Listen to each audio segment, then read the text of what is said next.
बच्चन बाबूजी महाराज, तीसरा भाग। बच्चन 25वां।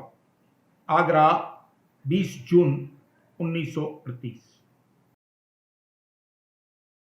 समझा बुझा कर दलीलों से कायल करने की कई तरकीबें हैं, मगर इससे यकीन और विश्वास नहीं आ सकता। इसी तरह मोज़े और करामात से यकीन नहीं आ सकता, और आ भी जावे तो वह काबिल एतबार नहीं है।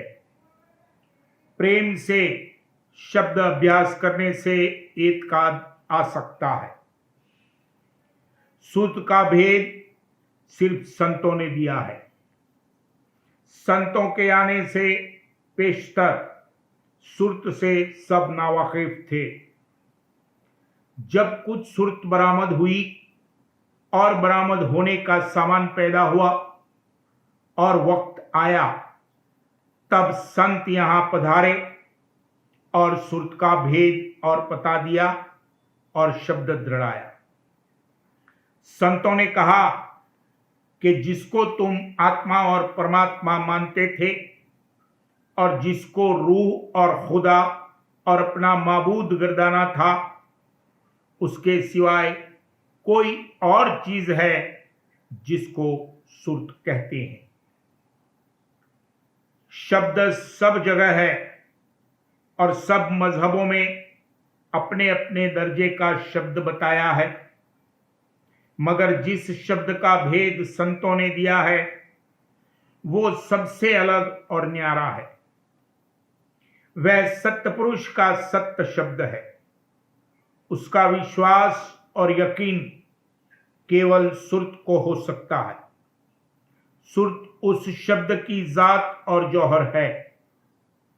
अंतर के अंतर्गत सुर्त का उस शब्द के साथ सिलसिला लगा हुआ है, कभी उससे अलग नहीं हुई है, मगर बवजह सुर्त पर गिलाफ चढ़ने के वह इस वक्त और इस घाट पर उससे अलग और दूर मालूम होती है। जब सुर्त बरामद हो और जागे तो उस शब्द के साथ उसका सिलसिला कायम हो सकता है और उसका ज्ञान हो सकता है। ये कायदा है कि जब तक किसी चीज से सिलसिला ना कायम हो, उस चीज का ज्ञान नहीं हो सकता, और सिलसिला लगने के लिए ज्ञाता यानी ज्ञान करने वाले और ज्ञेय यानी जिसका ज्ञान किया जाता है, दोनों में उन्स होना चाहिए। जब दो चीजों में उन्स होता है तब उनमें सिलसिला कायम हो सकता है और उसके जरिए धार रवां हो सकती है। धार रवां होने पर आपस में एक दूसरे का ज्ञान हो सकता है। सुर्त को शब्द के साथ कुदरती उन्स है। जिसकी सुर्त किसी कदर न्यारी और बरामद हुई है, उसको सत्य पुरुष और सत्य शब्द का भेद सुनाया जाएगा तो फौरन यकीन आएगा और सत्य शब्द के मार्ग की कमाई शुरू करेगा। संतों के परमार्थ में पहली चीज सुर्त है। अगर सुर्त से ही अभी नावाकिफ है तो संत मत के परमार्थ की कार्रवाई नहीं हो सकती। यहां अनुमान कराया जा सकता है। प्रत्यक्ष तो जिस घाट की वह चीज है उस घाट पर पहुंचकर ही होगा। मसलन इस देश के परे जो रोशनी है उसको अगर देखने की ख्वाहिश हो तो इस देश के परे जाना पड़ेगा। यहां बैठे हुए तो इसी देश की रोशनी देख सकते हैं। हमारे पास जो आंखें हैं उनसे हम इसी देश में देख सकते हैं।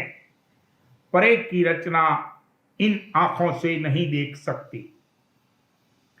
समझा बुझाकर और दलीलें पेश करके किसी शख्स को कायल करना मुश्किल नहीं है और उसकी कई तरकीबें हैं।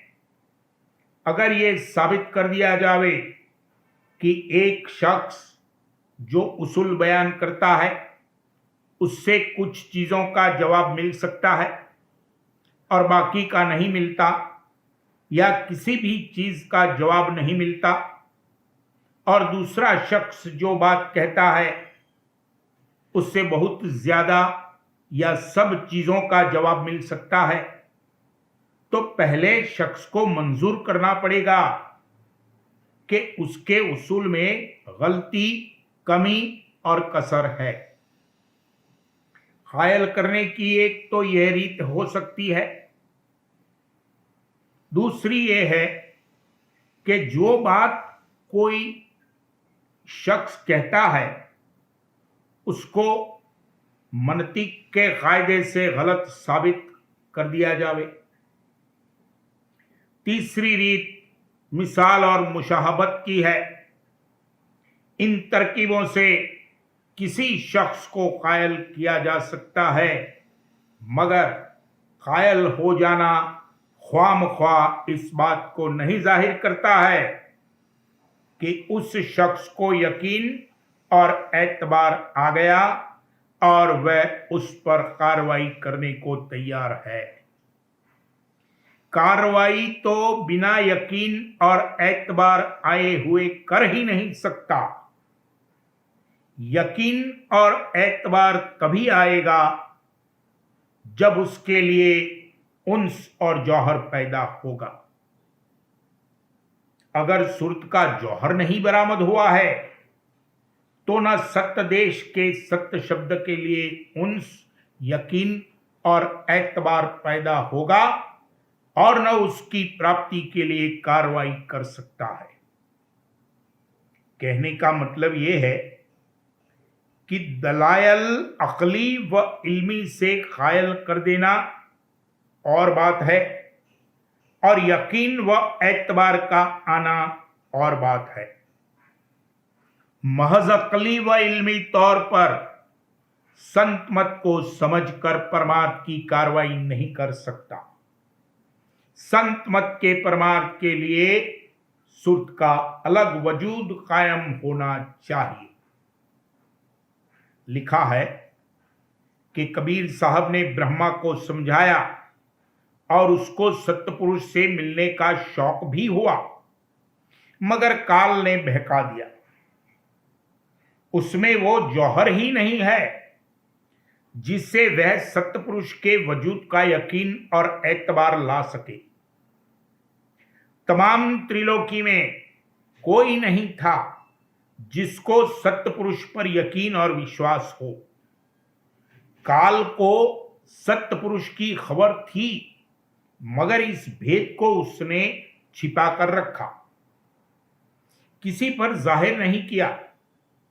काल भी सत्पुरुष का पुत्र है, उसको काल पुरुष और सत्पुरुष की अंश कहा है, मगर इस मानी में उसको वाकिफियत नहीं है कि वह सत्पुरुष में समा सके और वहां का प्रेम रस और आनंद का ज्ञान ले सके।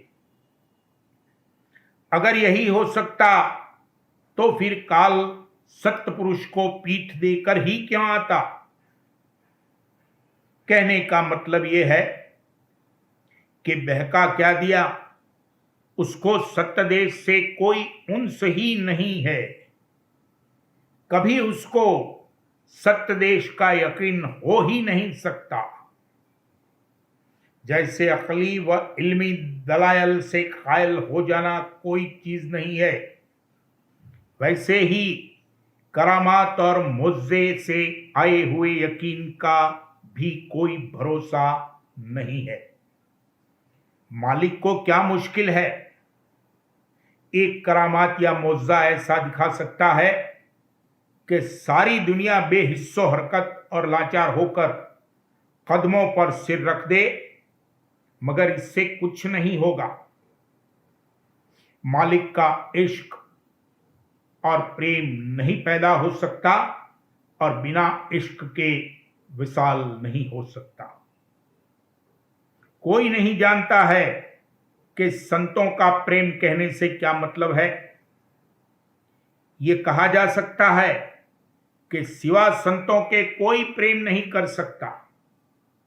वैसे यहां सभी प्रेम करते हैं, मगर ये प्रेम और चीज है, ये मोह है। संतों का प्रेम और भक्ति कोई अलग और न्यारी चीज है। उसका अधिकार सिर्फ सुरत को है। जो सुरत लेकर आवेगा उसको शब्द दिया जावेगा, यानी शब्द दृढ़ाया जावेगा। बिना शब्द के कर्म भर्म से नहीं छूट सकता। शब्द कर्म भर्म से बचा लेगा। शब्द दृढ़ाया सुरत बताई, कर्म भरम से लिया बचाई। सुरत पर मन और माया के गिलाफ चढ़े और उन गिलाफों ने कर्म कराया और मन व माया के भोग विलासों के रस से भर्म पैदा हुआ है। ये कर्म और भर्म बिना सुरत के गिलाफों से निकले हुए और अपने अंशी शब्द में समाये हुए नहीं जा सकता।